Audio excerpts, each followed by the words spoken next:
Hello beloved twin flames, this is Stephanie Paracha, Divine Light, coming out to you from New Zealand, Aotearoa, as I'm driving in my car to work, so I do apologise for the noise, but sometimes this is when I get a good clear 40-minute drive and I'm alone, so I can often get downloads. And I've been trying to bring through the information regarding the 5D communication, in which I got a few questions about in terms of how do we do this, how do we communicate on the fifth dimension with our twin flame. So I started recording some information, and various things have happened in between. One is I've actually been moving house, so I have been in, obviously that process, and also I recorded one video and then realised, I kind of missed a step, and so that video that was going to be part 1 is now part 2, and I'm now making part 1 actually after I've recorded part 1. Anyway, that's confusing, but basically I realised I missed a whole part, which is kind of important, and often the place that we don't like to go to, but that we need to go to in order to move forward. So in terms of 5D communication, there are various ways which will be discussed in part 2, but before we go to part 2 and begin looking at how we can create the energy which allows for 5D communication, we need to recognize in ourselves where we might have certain blocks in our energy field due to which basically prevent us from being able to access this level of communication. So as I was and this is a very big one for very spiritual people, which I am just presuming, and I pretty much I say in my previous videos, it's pretty much a prerequisite to be a spiritually focused person, to be a twin flame. To be a twin flame is to be a spiritual angel, a spiritual warrior, a spiritual at the forefront, a way shower. So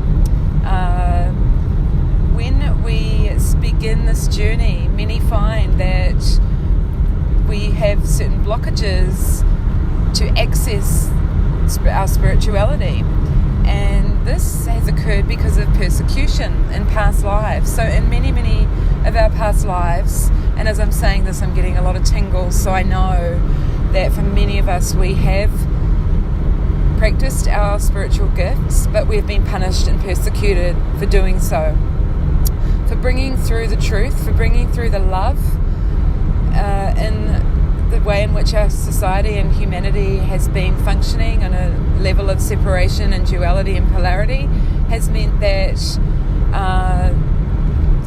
those that are still in the darkness have wanted to prevent us from shining our light, from shining the truth, from bringing through these divine messages. We have been labelled as mentally unwell.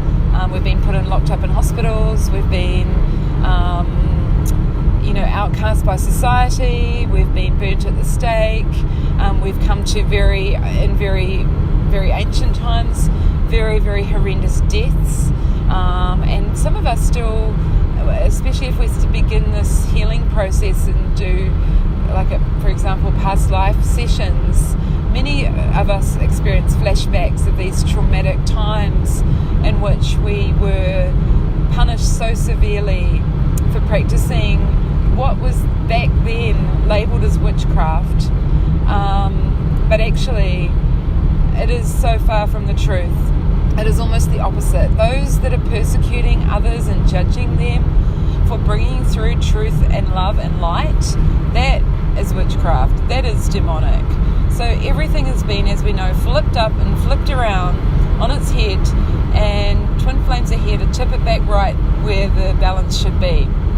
And so for many of us to begin accessing our spiritual gifts, even something as simple as intuition, results in a fear, a deep embedded fear and trauma being triggered and brought to the surface, because our, of course, ego mechanism, which is our wonderful part of our brain that is connected to our central nervous system, that decides that it creates wonderful ways of protecting us, will say, you don't go there, you don't go to that place, because if you access that place, you're going to get severely harmed, severely punished. And that's happened in so many lifetimes that it is so deeply embedded within us that we will be punished or banished or persecuted, or at the very least tortured and killed, at the very most, sorry.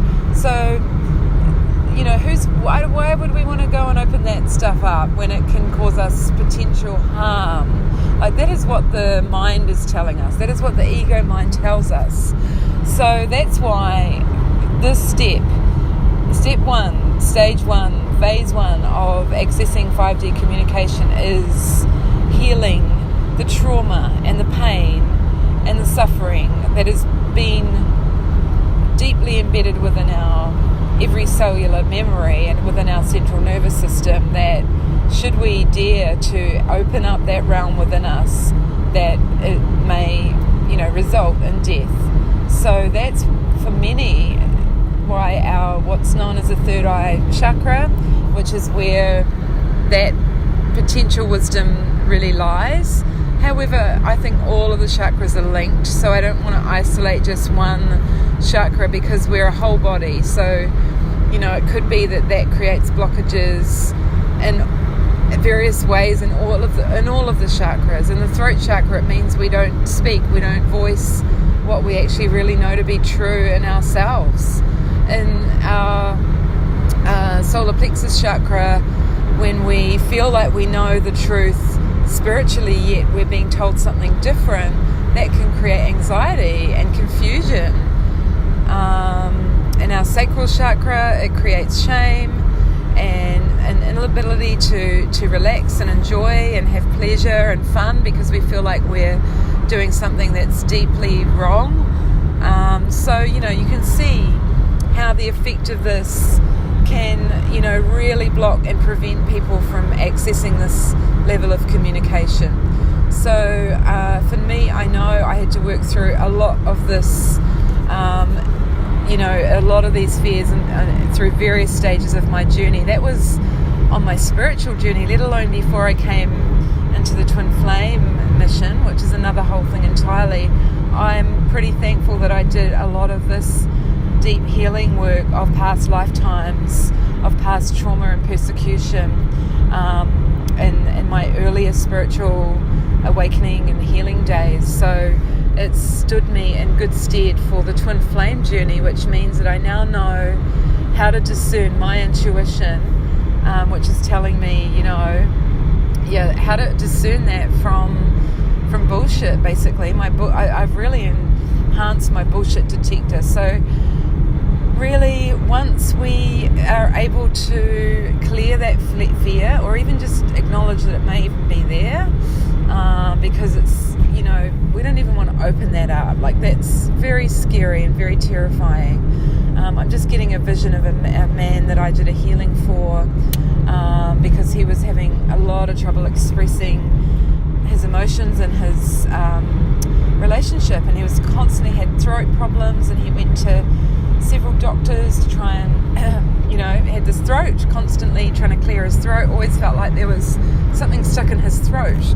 Never found anything physically on the medical system, couldn't discover anything.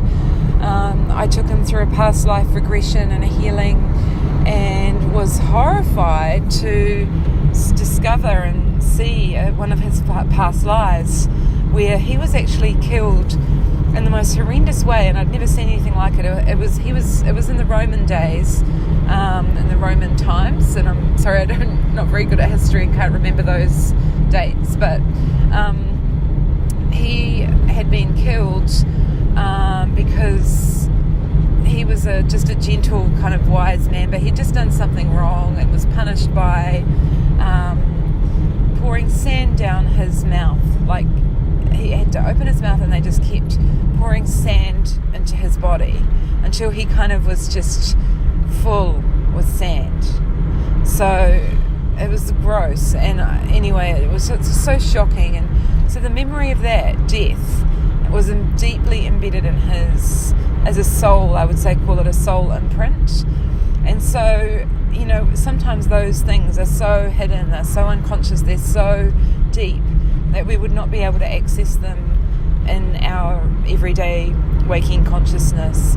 So, you know, if you're really struggling with this 5D communication, or even struggling with spirituality in general and not feeling as if you're advancing, and there are certain things that you just can't get past or you feel triggered by, it could be that there are some hidden fears. The ego's doing its job to protect you from uncovering and finding to heal, because in order to heal we just often have to go into the pain. So yeah, I'm really sorry to have to kind of take you back to that potential place that could, you know, be preventing you from accessing the fifth dimension.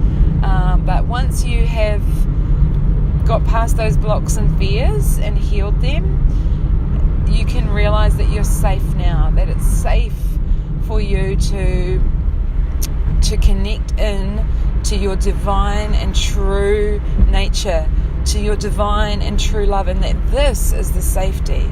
The safety is in the love, and it's in the truth. The safety is not in pretending to be something you're not in order to please a very dysfunctional and unhealthy regime that has been ruling our planet.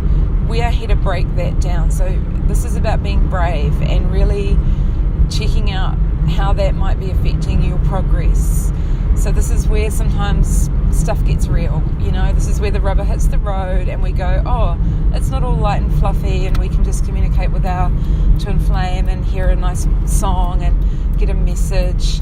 You know, that is how it can be, and it's great when it does happen, and it's awesome, and it does happen. But if you are feeling like that's not happening for you and you're feeling blocked on your journey, I really suggest you open up some time and space and give yourself the compassion and love and dedication that you deserve to heal this once and for all, because this is our time now. We are safe, we are here, we are big as a group, and we are huge in numbers. The love is hitting the planet, and we are ready to do what we came here to do, to bring love to the planet. And this is going to be a major part of it. So I hope that's encouraged you. This is part one of making sure that you look at healing whatever fears or blocks may be in the way of you being able to communicate through the fifth dimension and through spiritual mental telepathy. And then look out for part two of this video and this video series, and there'll be some more tips on how to actually do the how-tos and how to create more of a zone of energy around yourself that allows this type of communication. Okay, thank you all for listening, and I know that part of this topic might have been a little bit heavy for some and a little bit deep and maybe even painful. I can feel that in my heart for some of you, and I'm sending you out so much love and compassion and healing, and I hope that you feel that and know that you are not alone, that there's many of us and we're all here joining each other very strong now, so it's safe for you to do this healing. Okay, lots of love to you all, and love and light for your day. Bye for now.